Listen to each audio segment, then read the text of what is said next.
Joining us now on the ground in New York, someone who has been covering the protests for days, Brian Yennis is with us. Brian, what's going on tonight?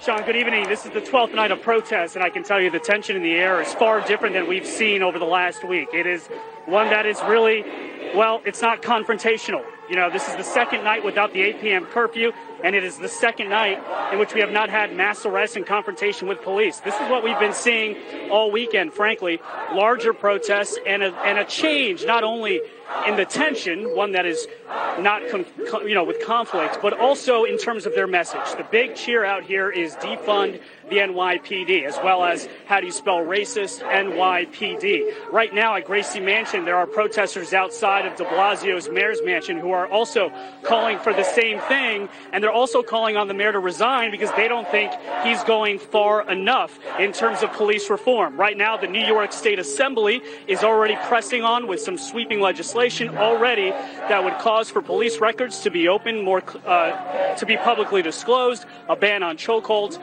and now the New York City Council is working on perhaps defunding the NYPD as much as $1 billion out of their $6 billion budget.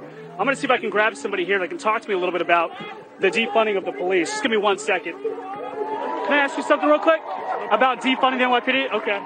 Excuse me, sir. Can I ask you about defunding the NYPD? What do you guys want to see? Can you explain that to people? Defunding the police is like they're pouring too much funds into the police and taking money out of other sources within New York City. Housing, social services, CUNY, they're cutting money from CUNY and funding the NYPD. Who do you call when there's a crime happening at night? You got a lot of people who are saying, well, you guys want to get rid of the police. Who are you going to call when there's a crime? No, I'm not forgetting the police, just the funding. There's like the military. They have all this money since after 9/11. So, of course, you're going to fund it because, terrorism. If you don't have money to pay them, who are you going to call to help you? Social services, education, that's always budget cuts of other services, but NYPD budget is always untouched. Right, so you're thinking that that NYPD could use a budget cut? Yeah, just a budget cut, and it's spread into other sources that's needed within New York City. That means less police. You don't police. think that it's going to suffer in terms of the amount of people who are going to go out there and to protect you? There's nobody. I'm telling you, don't listen to all that. The numbers is that they make up 54% of the NYPD New York City's budget. Do you think that there's a little concern here that less people police, are concerned less help for people that need it? You don't want to get rid of the NYPD. Just take some of the sources. Yeah, I hear you. And put in other places. Yeah. I hear you. But you know what, Sean, as you've been saying, some people want the abolishment of the police, some people want the defunding, but I can tell you that there's not a real clear message about what that actually means entirely from everybody, and I think they're trying to get there. Sean. All right, Brian Yennis, we'll come back to you throughout the hour tonight as news happens. And first, joining us, former NYPD Commissioner Bernie Kerik, Fox News contributor, Dan Bongino, Fox News correspondent at large, Geraldo Rivera. Okay, I'm about what works and what doesn't work. Bernie, what you and the mayor, Dan Bongino, did as a New York cop, it worked. What they're doing in Chicago is an epic fail.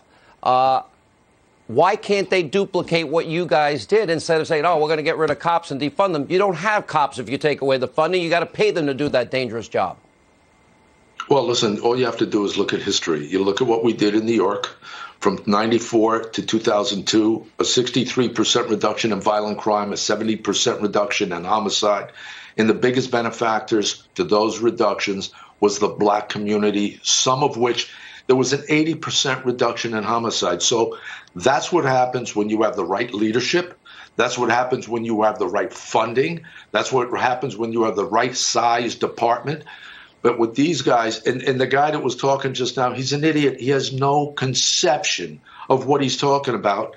When you diminish the budget, you diminish manpower, you diminish the ability for the cops to go out and do that job.